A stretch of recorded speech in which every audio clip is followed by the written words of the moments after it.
Have you been trying to find some new oblique exercises or just find a way to train your obliques a little more effectively?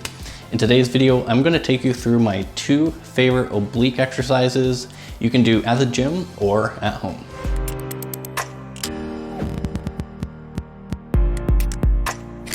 What's going on, everyone, and welcome back to the channel. Today I'm taking you through my 2 favorite oblique exercises you can do either at the gym or at home. And if you're new here and new to my videos, my name's Aaron. I'm an online fat loss coach, and I currently put out about 1 video a week. So if you want to keep getting updates for some fitness and nutrition videos, make sure to hit the subscribe button down below. So with that out of the way, before we go over the 2 exercises, let's go a little bit over the function of your obliques. So what do your obliques do? They basically do 2 different things. They help with lateral flexion, which is going sideways, and then with rotation, which is rotating.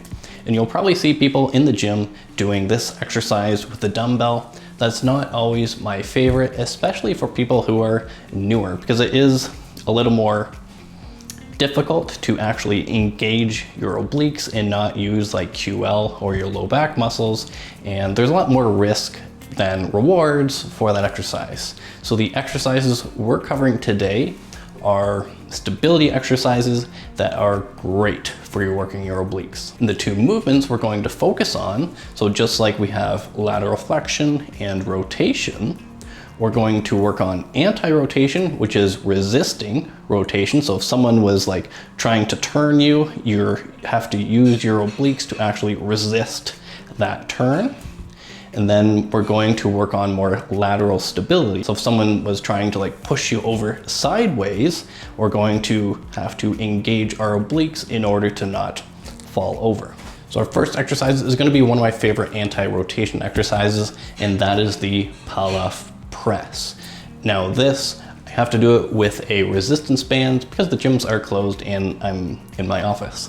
So I will probably have a video up here, an old video of me doing it with a cable machine, so you can see exactly what it looks like. But I'm going to walk you through with what it looks like with a resistance band, so you can even do it at home if all you have is a band. So for the Pallof Press, you can do this standing or kneeling. Just for the sake of this video and with what I have available, I have to do it kneeling. So you're going to grab your handle of your cable or your resistance band with the inside hand. You're going to grab it with your other hand as well. And then you're going to just sidestep away a little bit. Just enough so that you feel a little bit of tension. With a cable machine, you're not going to have to really step that far. With a band, you do need some tension on it. So I've got a little bit of tension.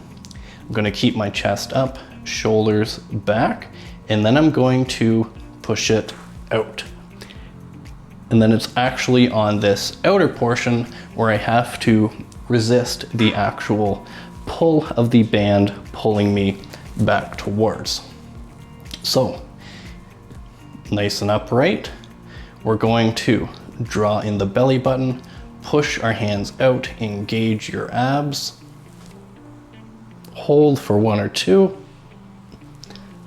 and then back in. And then all you're going to do is repeat. So stomach in, engage your abs, hold for 1 or 2,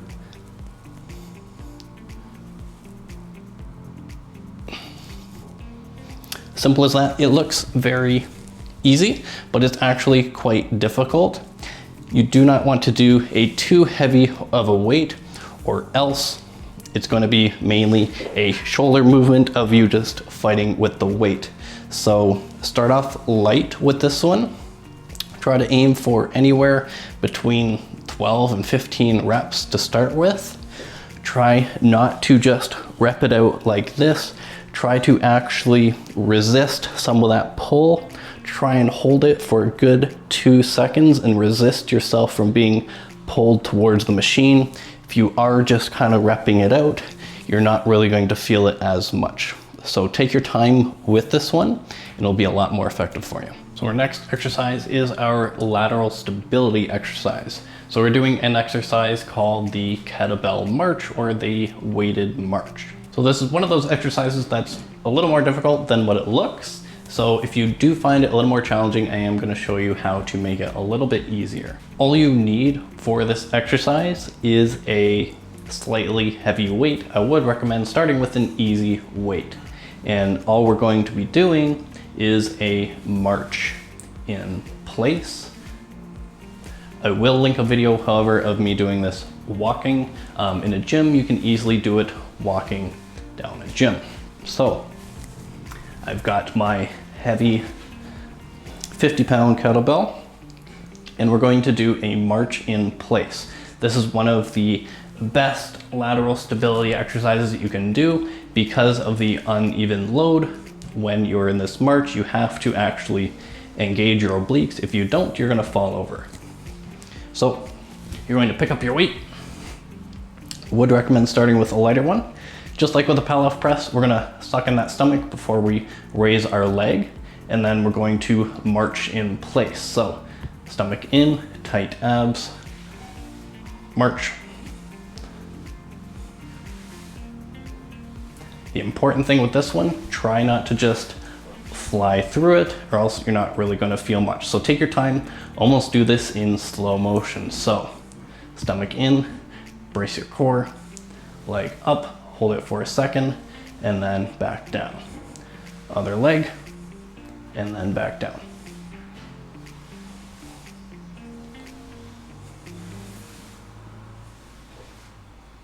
And when you're done, on that side, you're going to switch arms and then do the exact same thing. Start with a low number of steps just to get used to it. So anywhere from 12 steps to 16 total steps with the weight on each side. So counting 1, 2, 3, 4, and try to repeat that on the other side. That would be a great place to start. And then as it gets easier, as your balance improves, and then you can increase your steps. So if you do find it with the weight a little challenging, because it can be at the start, if you can't find a weight light enough, you can just do this with body weight. Oftentimes it is a large balance component that can limit a lot of people. So just focusing on being able to do a march in place and actually brace your core. So that way, whenever you march, you're not tilting over to the side or falling down. That's going to allow you to progress to a lighter weight. Isn't that much lighter? That's 30 pounds. And then work your way up. So those were my two favorite oblique exercises. First, we had the Pallof Press, which is an anti-rotation movement. I know press seems a little strange because it's not really a press. But with that one, try to do between 10 to 15 reps or 12 to 15 reps on each side. So after you do 12 on one side, then you're gonna have to turn around and then do 12 on the other side. So that way you're hitting both sides. Then we had the Kettlebell March, or just the weighted march, which is one of the best lateral stability exercises you can do. So if you are an athlete in any sort of contact sport, these two exercises would be a great addition to your training plan. And with the Kettlebell March, try to aim for 12 to 16 steps in total with the weight in each hand. And then as things get easier, you can always increase the weight or increase the total steps. So if you want a strong and stable core that functions really, really well, I would recommend adding these into your workout routine and try to limit the amount of other like crunches and weird side bend exercises you can do. These two exercises have so many more benefits than just working your obliques. So I hope you found today's video useful. If there's anything else you would want to see me cover, or any other exercises in particular, even home exercises you can do right at home, leave a comment down below and then I can get a video made on that for you. So thanks for watching today's video. I appreciate all of you, and I'll see you guys next time.